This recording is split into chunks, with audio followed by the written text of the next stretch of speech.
What are some of the other engineering majors here? Civil engineering, all right. Industrial, electrical, okay. Do you have, yeah. Environmental. Oh, okay. Yeah, my daughter was in the environmental field, and she went and interned for a senator called Heitkamp. Do you remember a woman named Heitkamp? We had a senator a couple of years ago. She lost. Now she works at the Nuclear Energy Institute in the whole environmental division, which is apropos to these nuclear reactors of how to have power environmentally safe. What other engineers are in here? Anyone we didn't mention already? Oh, computer engineering, software engineering. Okay. Who said the software engineering? Okay. So it'd be a real guilt trip on you if you get this wrong. You know that, right? Because eventually people like you have to build these things. Are we okay now? All right. So that was one set. Okay. I got cut off at the top, but one of the wealthiest men in the world, this guy, right?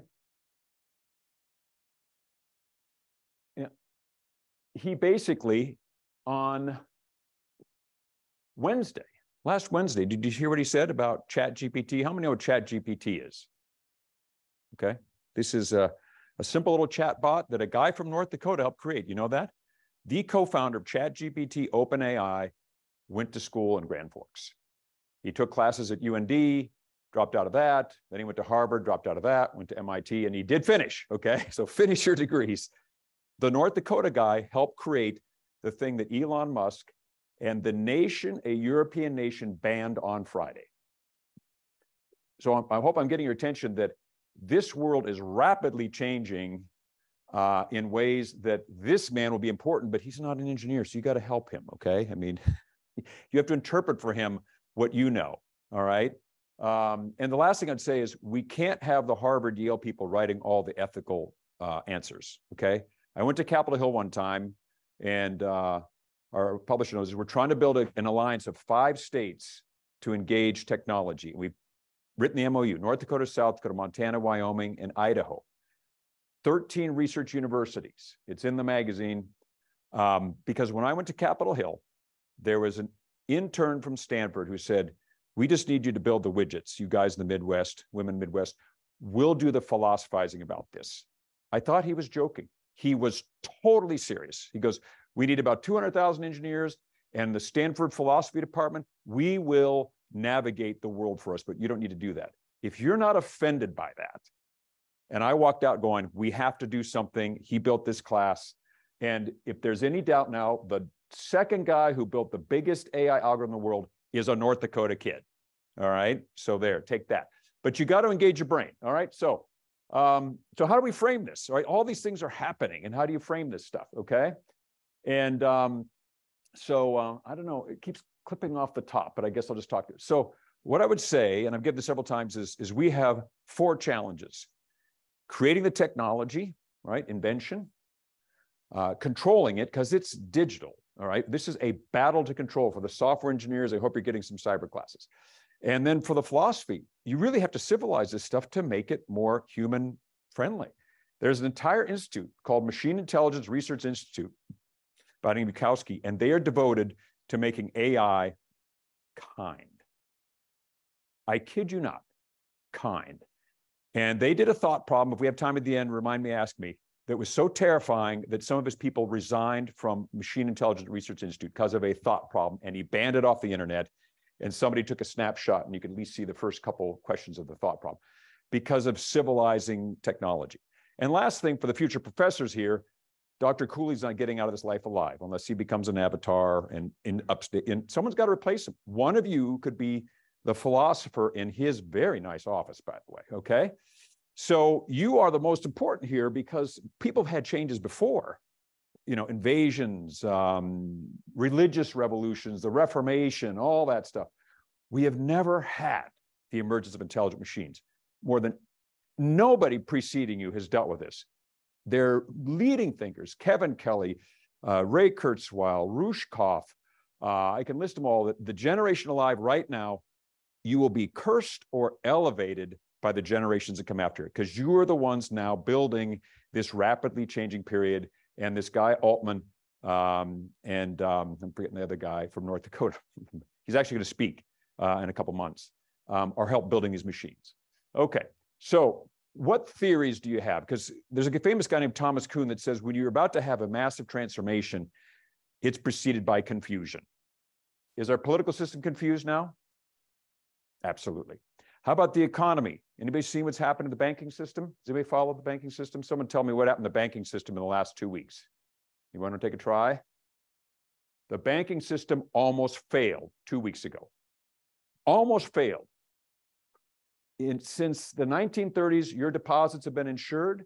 They had to insure every deposit of $300 billion banks because within minutes, the run on the bank through iPhones. They never understood that people could sit in this class and withdraw everything from the bank. So it is lurching into confusion, all right? Now, interestingly, we have lots of theories for things, right? And I've been stunned of how little penetration there are theories of technology. There are people who have taught theories of religion, all right? There's Muslim, there's Hindu, there's Christian, there's Jewish. They have theories of economics, Keynesian, Friedman's free markets, political, a whole bunch of them, right? Socialism, communism, democratic capitalism. And then I say, what's your theories of technology? Are you a pretty tough guy? Well, you won't wilt if I put you on the spot, will you? Does he wilt in class? Okay. So I'm gonna put you on the spot. Are you okay? This is not badgering. Ready for it. Could you tell me a theory of technology that you've developed, not somebody else, but do you have a theory of technology? Yeah, just how humans and machines work together. I mean, and it's okay if you say you haven't developed one yet, because I'm going to help you. Okay. Because I've been around 61 years. You've only been here, what, 20 years? Gosh, to be 20 again. Anyway, all right. So you should, and I'm going to help you a little bit, all right? So here's 4 theories. These are books. I forgot my visual aid. The first one, there are people who have given up. It's called technological determinism. There's nothing you can do. Technology is going to race ahead, and I hope it's better for us. There are people who believe that. A lot of them are in Silicon Valley, okay? And actually, they privilege the machine over people beings. I'll actually tell you, there is a book I've only thrown 2 books against the wall in my life. One was the one called The Big Short. There's a movie of Steve Carell and Brad Pitt. You ever watched that about what Wall Street did, right? I threw that book when they said IBG, YBG. Hey, this could blow the banking system up in 2009. Don't worry, IBG, YBG. I be gone, you be gone. And that book went against the wall. And then this other one about a technologist saying that basically you're just a hunk of evolutionary meat and we need to replace you. I kid you not. They basically called human beings a hunk of meat, ice age, and we got to get rid of them, okay? These are people with billions of dollars, okay? That's not North Dakota values. So that's a technological determinist. Social construction are people more like Dr. Cooley. We have a future that we can shape. The technology is coming. There's no way. There's been a few societies that banned things, right? China banned big ships, and they have been paying for it for 500 years. They literally disassembled their ships. They sailed from China to the African coast in the 1450s. The political leaders had banned these ships. They were the equivalent of spaceships. And the Portuguese kept building them. Look which continent ruled the world for a couple hundred years, the Europeans. There was a civilization that banned the wheel, basically. They were taken over. So we can't just stop these, but we have to socially construct them, okay? Now, why is this dynamic unstoppable, really? It's a cybernetic theory of the human machine. There's a guy named Norbert Wiener, Claude Shannon. You should at least be able to drop those at a coffee shop, with your significant other, because they are the ones that first envisioned sensing, thinking, acting, humans, animals, machines, and that is what's going on. In 1954, they first said, uh-oh, AI is coming. And then lastly is the momentum theory, Paul David and momentum theory. And I can't remember if I'll have a slide on that. If not, let me see. I'll just talk about it real quick. Okay, I do have a slide. We'll get to that. Okay, so real quickly, that's the cybernetic mechanism.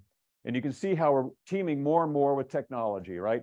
First, we looked at things with our eyes and walked with our feet, and we just keep linking with machines. So this human natural realm I'll talk about is when we didn't have any technology to go along other than rudimentary things like maybe some leather under our feet and a bow and arrow with stored energy. But we continue this cycle, and eventually you can see in the bottom paragraph, we're now getting into robotics. The middle paragraph is computers, and this dynamic is just going to keep going and going and going, and it will drive the creation of these three worlds. So why it's so important you do something is there are theories about technology called momentum, that if you're not careful and you make mistakes early on, technology will lock in. Okay, so there's kind of three stages. You can almost change it in the middle stage, but if you wait to the late stage, change will come with catastrophe, because you'll have to have such a shock to the system that the labor unions and the investors and the politicians will be forced to adapt. And you can see some of the catastrophes, okay? Now, one is Silicon Valley should be in Minneapolis. I don't know if you knew that. Minneapolis, anybody here from Minnesota? Yeah. You were the high-tech center of the world, the Babbage Institute, control data and whatnot. But they convinced a couple of people to stay in California where the weather was warmer, I guess. I don't know. Silicon Valley should have been in the Twin Cities. Instead, it ended up in California, okay? And then we'll get into the nuclear power examples. But the problem with where we are today is the internet was designed without any thought, and it just kind of broke through. And so now we are trying to catch up. And it's developing at a much higher speed than we are. So that's the theory. But how does this come together to actually explain what we're in? And so I'd make this little thesis statement that what's happening now is we are entering a time of literally the emergence of new worlds, basically. And these two realms of robotic, think of iRobot with Will Smith, couple of years ago. And then the metaverse, cyberspace, think of, who was the famous guy? Matrix. Anybody ever seen the Matrix movie? Okay. You all should, could you sign the homework to watch the Matrix? I realize it's 20 years old. Okay. They should watch the Matrix. Okay. But this is now happening. And before technology had physical limits of what it could do to a human being, my father-in-law fought in Europe in World War II. And he talked about when the Stukas were coming after him in the tanks, they would run into alleys. This guy landed at Normandy, liberated Paris, bridged the Rhine, and liberated the Jewish people. A hero. And he survived in the narrow alleys of these medieval villages because the tanks couldn't get to him and the planes couldn't see him. Drones are hunting people right now in Ukraine. My son, who's an Army officer, showed me a picture of a drone hunting a Russian soldier and hunted him till exhaustion and killed him. I actually choked up. This desperate boy could not get away from a hovering drone. So the only thing going to stop it now is policy, law, ethics, and norms. That's an exaggerated example. We'll get into the nuclear one, but this is the world we're in. So real quickly, I'm just going to derive this. This is how the world started, right? Humans, nature, depending on how your faith traditions, Adam and Eve with animals, and then the development of cultures. And then gradually we started building machines, which overlapped, right? The textiles in Britain, the steam engine, and we began to team more and more with machines, eventually robots. And then this thing, which nobody really anticipated, is this cyberspace, okay? I mean, people did not see this coming. And we're going to derive real quickly, because we've got a half hour. I want to have time for questions. I'll go through this really quickly, because I just want to show you that I've thought about this a lot. Briefed the Geneva Convention, because if you don't have history examples or pattern recognition, it'd be like, well, is that really true? So I'm going to use the military examples and then get to the civil examples at pretty good speed. So how do you look at this? Okay. In the beginning, you've all seen maybe the movie Brad Pitt, Grease fighting Troy, okay? All human energy. They rowed the boats, everything. It was humans fighting, sensing, thinking, sword fights, shields. That still is today. I had a tour in Afghanistan, and if you didn't connect with the Afghan people, it didn't matter what machines you had. You literally had to take your glasses off because they didn't like dark glasses. They wanted to actually sit right next to you, drink the same food. Then you would take your antibacterial pill after you ate with them. They have such a resistance, but that still exists. That realm still exists, like us talking right now. If I took my glasses off, we're literally just talking, okay? Technology's coming back on. So how would you depict that? Look at this green space, okay? This was the world for 15,000 years, okay? And then starts entering technology. So integrating more machine to the top, time over there. This is a famous tool. It's called the learning curve, right? You begin to learn something, then it kind of taps out a next learning curve. That's what that is, okay? There's books with learning curves on there, but a series of learning curves related to human energy, the catapult, the galley, and then a shift happened in 1588, so dramatic, superpowers collapsed. The world order changed because people didn't understand the integration of human machine. And it happened here. Look at that battle. That's called the Battle of Lepanto. The Muslim Ottomans were invading Europe. That battle changed the world. Is anybody here from the Catholic Church? Any Catholics here? Thank God for the Catholic Church. They rallied Europe and stopped the invasion of Europe, or Europe would be very different, okay? And the Muslims have their world, but there's a Christian world. There would have been no Christian world. And they did it by literally just fighting. The ships just tied together and they fought, and the blood ran everywhere. 1571.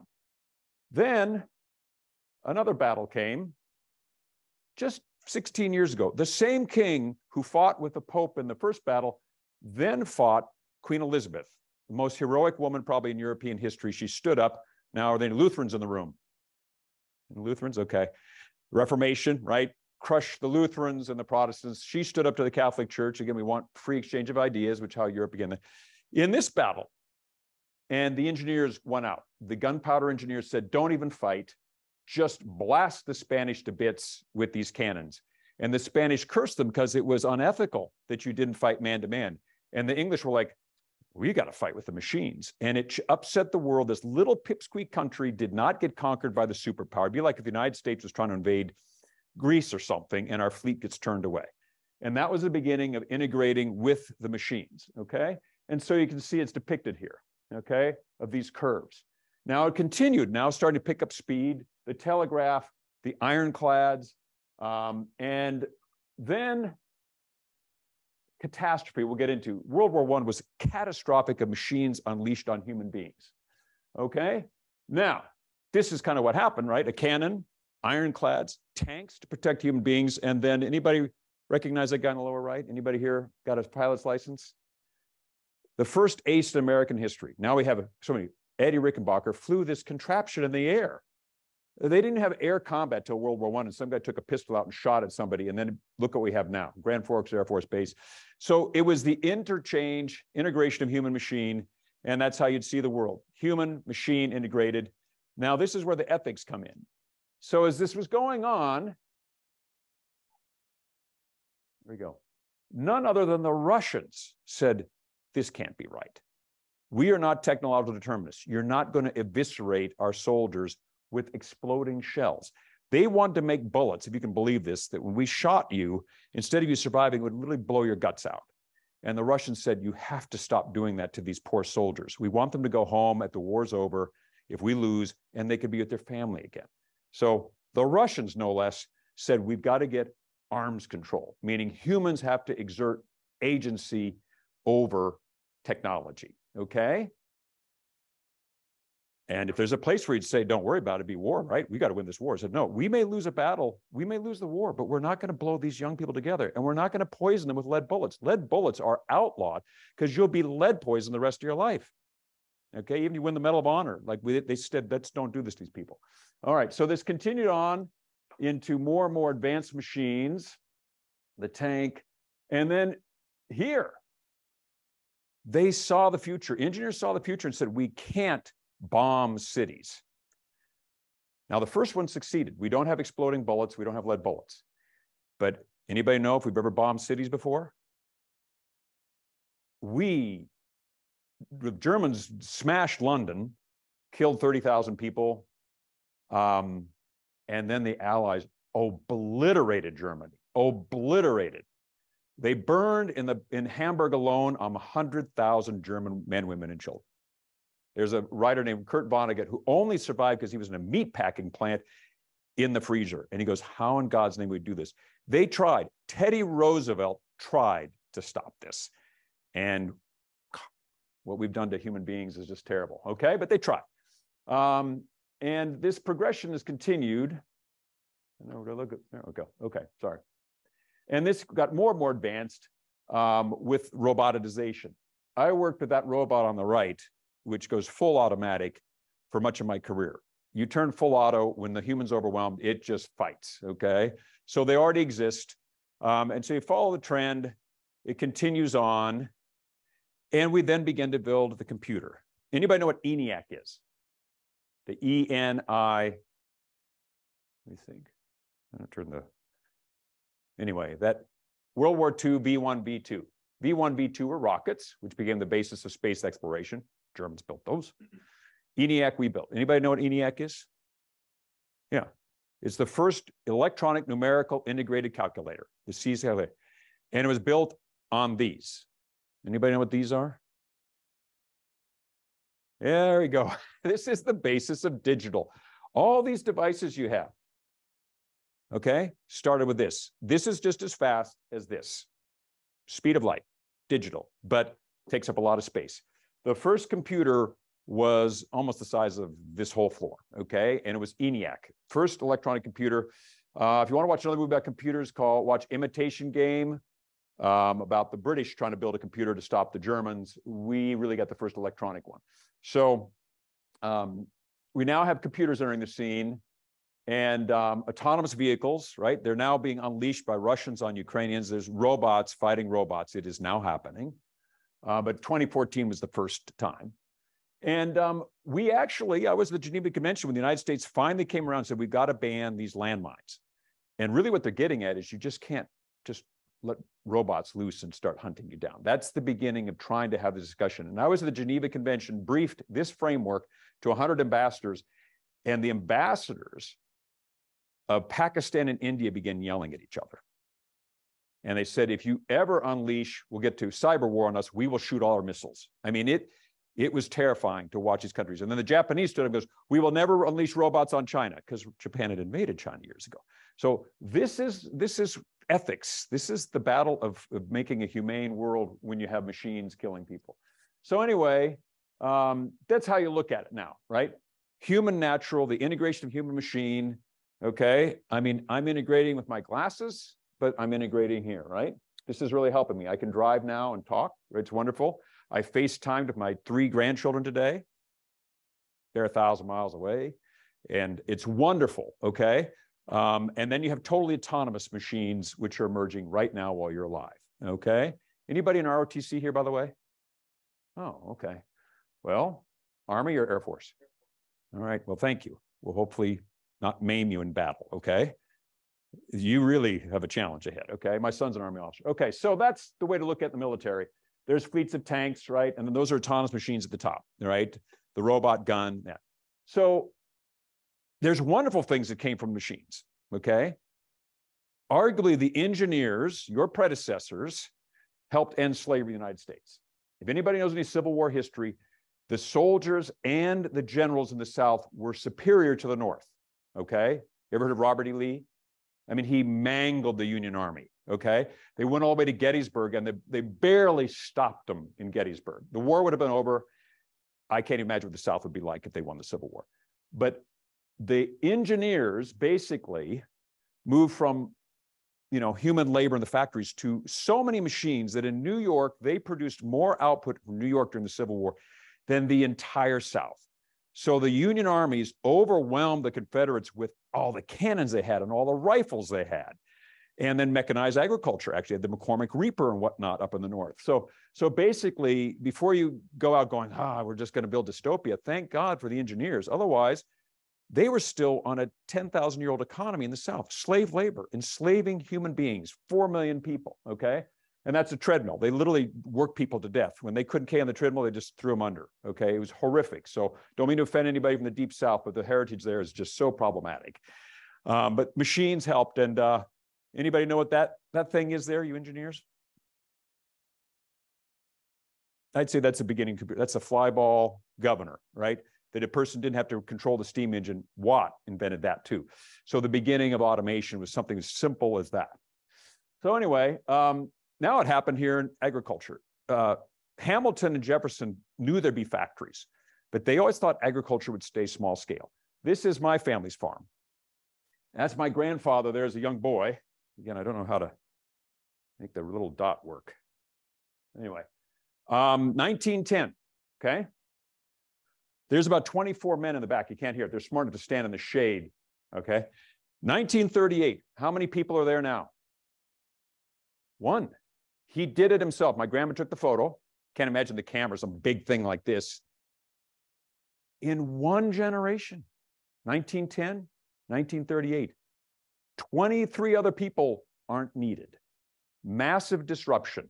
Now in America, they went to the cities, they got good jobs, but in Russia and China, if you know what they did, when they knew they had to go into the second realm of integrated human machine, the farmers didn't want to automate, they killed them. The Chinese killed probably 20 million farmers. The Russians killed all the cool. I mean, it was brutal. We want you to move to the city and work in a factory. I'm not going. Bam, I kid you not.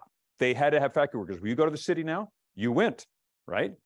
America did it through market forces, but it was pretty rough, okay? And I don't know if time we'll get to it. But anyway, this is the realm of agriculture now. You're still with animals, right? Anybody here on the farm? Any farmers here? A couple farmers. Yeah, I mean, when you're with your favorite horse or the calf before you have to sell it and slaughter it, I know it's tough. But you're working with the animal agriculture, right? You're like way back to Greek and Roman farmers. You carry this honorable tradition. It's still there, but your farm probably wouldn't survive without advanced technology. My dad and I are looking for someone to spray our land. I kid you not, at church, he told me Sunday, hey, we spray with drones now. I said, what? Oh yeah, we do all drone spraying because we're worried about the mud, because the road is all snow. He goes, no, once the fields are dry, start growing, you know, we can get that first blanket with chemicals. I'm like, with a drone? This is just a guy at my church, okay? So anyway, that's the agriculture example. Oh yeah, here we go. So isn't it great we don't have all these workhorses, all these animals? We got machines. Is that generally positive? A good thing, right? Okay, so this is what happened. This is a famous curve. And Brad Smith came to Fargo a couple of years ago. The number 2 at Microsoft came here and talked about that curve. Now, fortunately, it's on my TEDx talk, so I talked about it 7 years ago. But so what you have here is red on the right are horses and mules, okay? And they're in red, but they're red on the right. So right is red. Tractors are in blue, and they're on the left.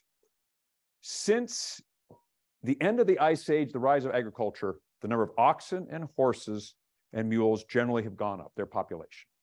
So human population went up, and they brought along horses along with them. So these populations grew together.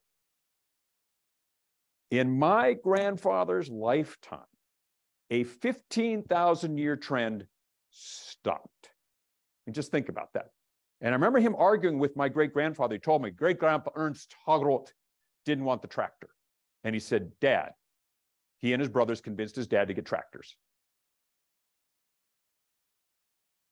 The population of horses and mules changed for the first time in 15,000 years in your grandparents' lifetime and went to 1/10, decimation times 10, from almost 30 million to 3 million. Tractors went from 0 to about 4.5 million. All good? Well, guess what happened? And I give credit to Brad Smith. The agricultural banks did not anticipate this, but when all the horses and the mules aren't around, for the farmers here, what do you have to grow for horses and mules? What kind of crop? What's that? Hay, maybe oats. Now, the acres feeding 30 million horses, 1,000-pound animals, shifts to what crop would you shift if you were a farmer? What would you grow now? Wheat. There you go. They shifted to wheat. And a mystery that my grandmother told me when I was working on the farm, I never understood. She goes, Mark, you don't understand. Wheat hit 23 cents a bushel in 1928.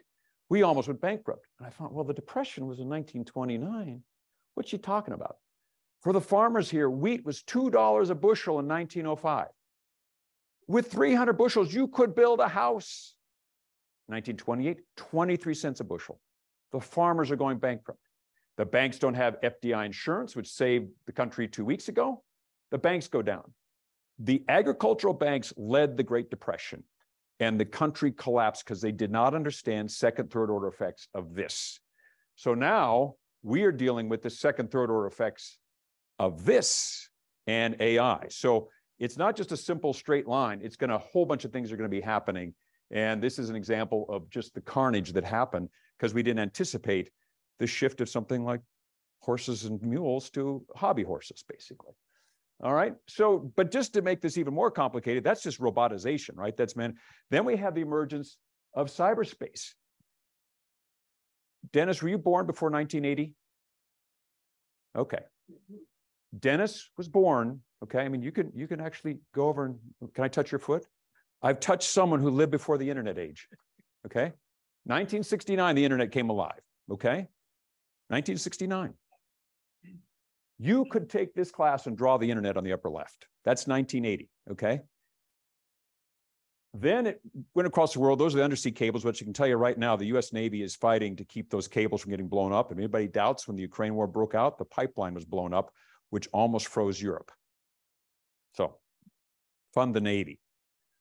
The right is the internet in 2003. It is an entity we can't even understand now. Think of that. It went from something you could graph in your class to you can't even conceptualize what it is, okay? It's getting beyond human understanding.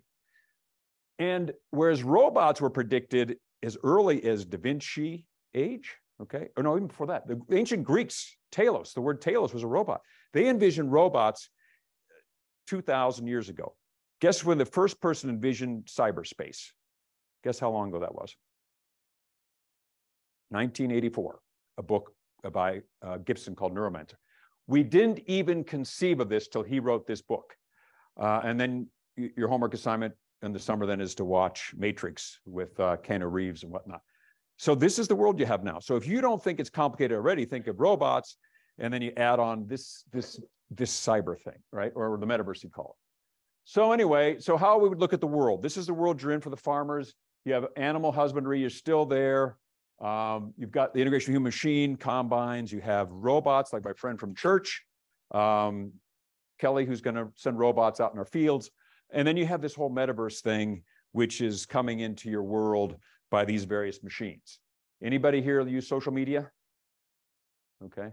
My daughter and my wife speak on the effects of social media on women. Apparently Facebook or Meta has an app that, I used to have freckles a lot when I was younger. I had acne. My brother was this good looking guy. He's a homecoming queen. And I remember one girl looked at me and goes, "You're his brother?" I mean, I was crushed.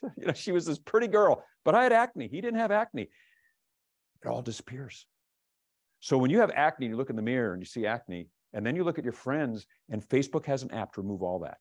What is this doing to especially girls' minds? Europe has just banned that. Now you have to put a banner, Europe just voted on this, unnatural photography, AI photography, so that the girls and the young men that have, struggle with body images, you all change. You're not thinking, well, he's so good looking. That's not me. It's not real anymore. And that's the metaverse penetrating into what should be healthy, natural human relationships, okay? So anyway, here's how to look at it in power plants, okay? This is nuclear plants, right? You got strikes in Europe right now. Oh my gosh, there's strikes all over Europe because of inflation. They've got to deal with human labor relations. They've got people in the plant, and now they've got robots running around, okay? This is Bobcat. Anybody know who Bobcat is? Yeah, they're building robots, right? But they still have labor negotiations and morale. And now they've got a Baxter robot. That's the top one. Baxter can build Baxter, all right? And if your second assignment this summer is watch iRobot with Will Smith, there's a moment where the company says, "Hey, we got these robots building robots." He goes, "Is that a good idea?" It's like, oh, they're building themselves. Here's the medical field. And thank goodness for this. One of the people on my staff, their daughter barely survived childbirth, and they had to do emergency surgery, had the robot and everything. She probably wouldn't be alive today. So thank goodness we're using these advanced technologies. But also there's been hospitals that have been hacked through the cyberspace metaverse. Hospitals have been brought down to paper and pencil in Nebraska for 2 weeks. Just all these surgeries canceled. They couldn't because they got into the networks, okay? All right, and that's a question of ethics. The title would say, if machines can get hacked, is there an ethical problem of tying up the internet too much to these machines? Because if something goes wrong, you're the software engineer. Say, I just wrote the code. It's not my fault the machine killed that girl on the surgery table. Yeah, but you wrote it without the cyber protections because you were trying to get the product out ahead of time. Is he guilty? Or is the cyber, okay, your friend says you're guilty, okay? because you cut corners. So now the federal government is setting strict laws on anything like this, okay? But you can see poor Dennis is in the White House and like, oh, Dennis, how should we, hold, what's your name? Sam accountable. And he's like, let me go talk to my engineers, right? I mean, seriously, hence the new Bill of Rights, okay? It's a plea for help. Okay, so now we get into Chernobyl and the nuclear accidents. So that's the guy operating nuclear power plant there. So 3 Mile Island. This was a big disaster, 1979. The ethical questions were, people were sloppy. They shut the wrong valves. So when they had a power excursion, the reactor shut down and pressure couldn't relieve, okay? So they had this water system with the normal valves not open. So you had this huge transient, right? Transients, and it should have been designed. So Sam was a brilliant engineer. He developed the design. And what's your name? Your name? Abel. Abel said, heck with that. It's a Friday afternoon. I want to go see my girlfriend. So we're going to bypass these things. But he wrote it in the design book, said, never shut these valves in case of transit. And you're like, well, I've been working on the plant for a year. I've never seen a transit. It was a brand new plant, 1-year operation. So they bypassed what Sam wrote, okay?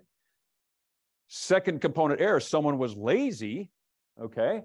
And they had an indicator light that hadn't been replaced. So somebody was supposed to do maintenance. What's your name? Dean. Dean. So Dean on Thursday was like, I got this maintenance list, but I'm not going to go change these light bulbs because that's a big hassle, right? So you avoided what Sam told you to do. You didn't fix the light. So the reactor began emptying out and nobody knew it. And basically, when they were in their classes, temperature pressure curves, the guy on watch had not really mastered pressure temperatures curves. So he saw, okay, water's coming back on the reactor, we're good. He did not understand that they were now below the pressure where there's boiling, right? Water boils at sea level at 212 degrees, right? So if water's 600 degrees, you need a lot more pressure than 32 pounds per square, right? He missed that till the night shift came in and Abel go, what the hell? Former military guy, we're above the pressure. There's a bubble in the core. All the emergency called everybody, the governor, the National Guard. And by that point, hydrogen was building in the dome and an engineer went to the top and opened the vent. Otherwise, we would have had catastrophe. And he was irradiated, but he got to the vent.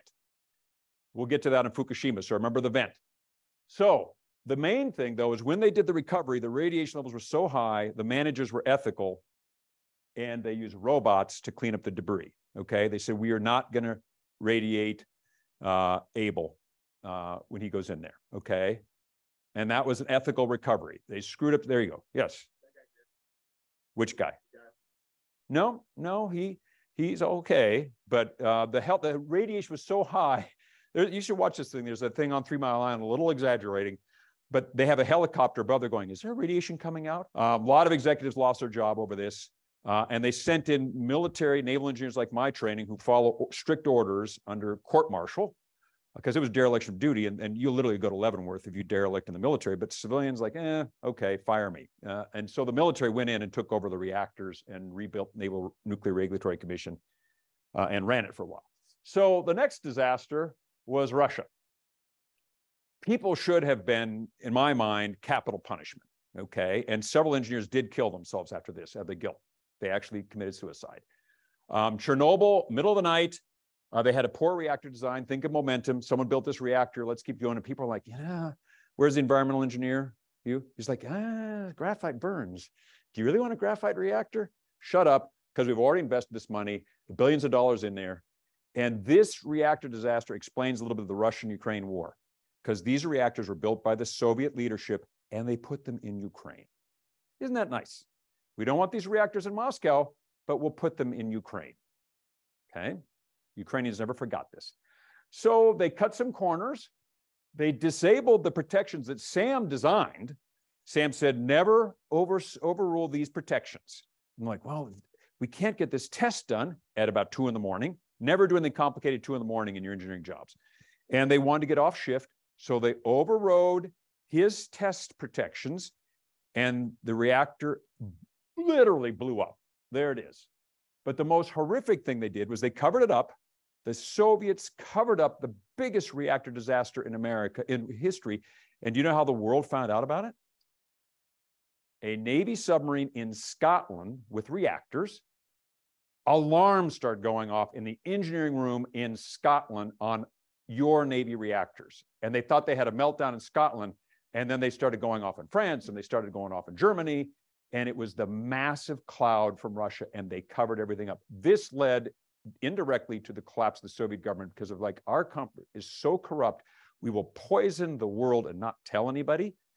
But then worse yet, they sent those people in to move the debris, killing innumerable workers, right? In the end, when you measure, the state time could be no more than about 30 seconds.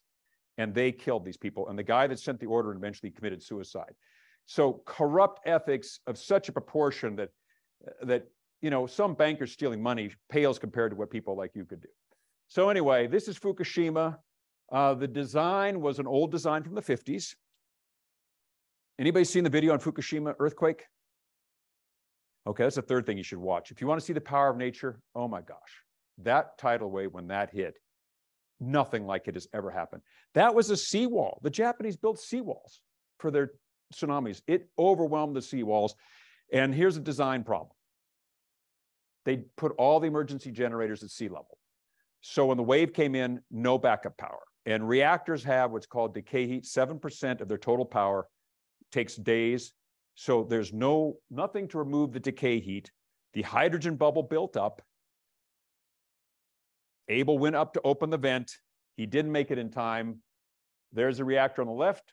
There's the hydrogen explosion, and it obliterated everything. And you can watch all 4 reactors blow up like this because they didn't remember 3 Mile Island, get to the vent as fast as you can. And now it's uninhabitable, thousands square miles. These are dereliction of duty. This is malfeasance. This is stuff people need to go to jail for, okay? All engineers. So anyway, just to encourage you, how much time do we have? A minute? Okay, then I'll stop there. But you guys have a huge role. The young people will lead. These are just examples of young people. The guy who invented the vacuum tube on the top left, the guy who really made the first digital computer, who they tried to defraud. Grace Hopper wrote the first human-machine computer language. So when the computers take over, she'll be the lady they probably make a statue of. Bill Gates, that's a mugshot. He was driving without a license. The guy on the top right, Szilard, anticipated nuclear fission. And the guy on the right, I met him, Crawford was the first nuclear engineer in history. So does anybody have one question as you're going out? Yeah. Okay, the thought experiment from the Machine Intelligence Research Institute was called Rocco Basilisk. You can try to Google it. Did you find it? In a nutshell, say what it is and why people quit the company. Louder. Okay, so basically it's like if we make an artificial intelligence that ends up taking over the world, should we, and we know it's going to happen, should we promote like it being created so that it will be nice to us, or should we try to avoid it and be punished if it succeeds? So the thought is, we want this thing to be kind. What if it turns out to be evil? And the rest of it is, if we eventually get life support systems, you can live a long time, and Sam tried to stop its true nature emerging, it will keep Sam alive forever and torture you. That was the rest of the thought problem. And some of the people quit there. And people thought it was nutty until last Thursday when Elon Musk said we need to stop developing this until we can get our hands around it. So, all right, well, thanks for listening. Sorry I went long, Dr. Cooley.